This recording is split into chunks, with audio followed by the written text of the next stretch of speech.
मजलूमों की सिस्कियां और छीनी हुई जमीनें। पुलिस ऑफिसर दीवान चंद की सबसे बड़ी अय्याशी दूसरों की जमीनों पर कब्जा करना था। इसने कई बूढ़े किसानों को झूठे मुकदमात में फंसाकर इनकी सदियों पुरानी जायदादें अपने नाम करवा ली।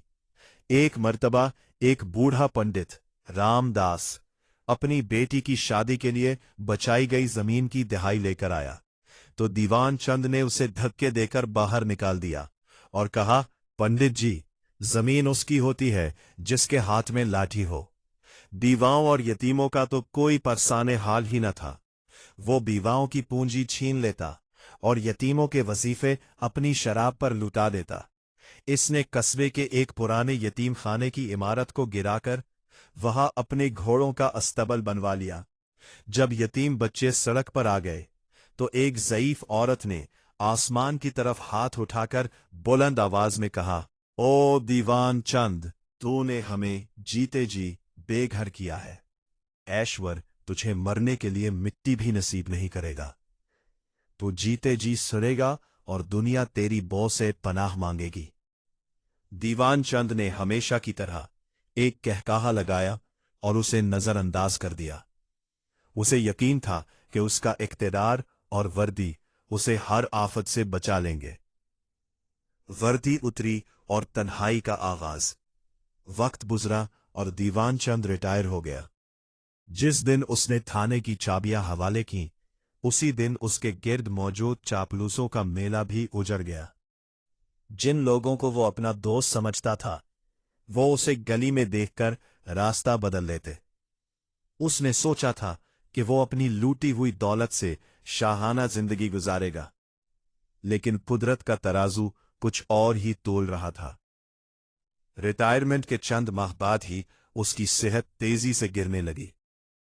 उसे एक ऐसी परअसरार बीमारी ने आ लाया जिसका तोड़ किसी वेद या डॉक्टर के पास ना था। उसके जिस्म के निचले हिस्से ने काम करना छोड़ दिया और वो बिस्तर से लग गया। वो शख्स जो कभी शेर की तरह दौड़ता था, अब एक अंधेरे कमरे में अपनी बेबसी पर आंसू बहाता, लेकिन उसके आंसुओं को पोंछने वाला कोई न था। उसके अपने बच्चे जो उसकी हराम की कमाई पर पले थे, उसे बोझ समझकर एक पुराने कमरे में फेंक गए जहां सूरज की रोशनी भी नहीं पहुंचती थी। अजाब का साल, कीड़े और सडांड। जिंदगी के आखिरी 12 महीने दीवान चंद के लिए इस जमीन पर जहन्नम बन गए। उसके सर के पिछले हिस्से में एक गहरा जख्म हुआ जो कभी नहीं भरा।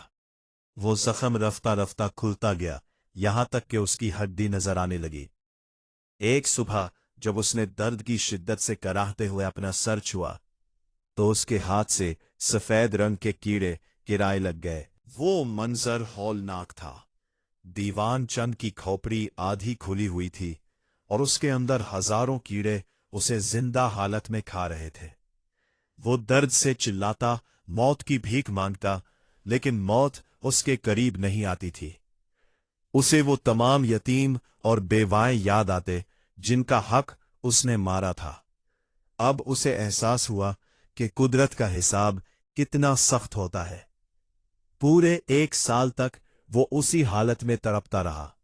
उसके कमरे से ऐसी शदीद बदबू स्मेल उठने लगी कि घर के अफराद ने भी वहां आना छोड़ दिया।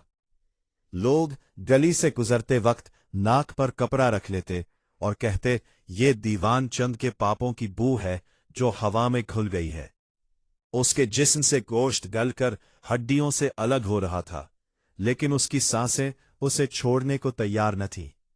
आखिरी रसूमात का इनकार और इबरतनाक अंजाम। बिलाखिर एक इंतहाई गर्म दोपहर को दीवान चंद की अजियत का खात्मा हुआ और वो मर गया। लेकिन उसकी लाश इतनी गल सड़ चुकी थी और उससे ऐसी हौलनाक ताफुन उठ रहा था कि कोई भी उसे शमशान घाट ले जाने के लिए तैयार न था। उसके अपने बेटों ने बदबू के खौफ से लाश को हाथ लगाने से साफ इनकार कर दिया। कस्बे के पंडितों ने शमशान घाट के दरवाजे बंद कर दिए और कहा, इस पाप की गठड़ी को यहां मत लाओ, इसकी बू से पाक जगह नापाक हो जाएगी। वो शख्स जिसने हजारों की जमीनें छीने आज उसे आग देने वाला भी कोई न था।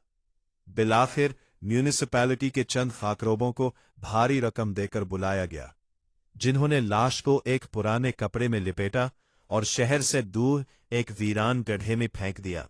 उसे न तो कफन मिला, न आग नसीब हुई और न ही मिट्टी। दीवान चंद की ये दास्तान आज भी रंजीतपुर की गलियों में एक इबरत के तौर पर सुनाई जाती है कि जुल्म का अंजाम हमेशा हौलनाक होता है और कुदरत की लाठी दे आवाज मगर निहायत मजबूत होती है।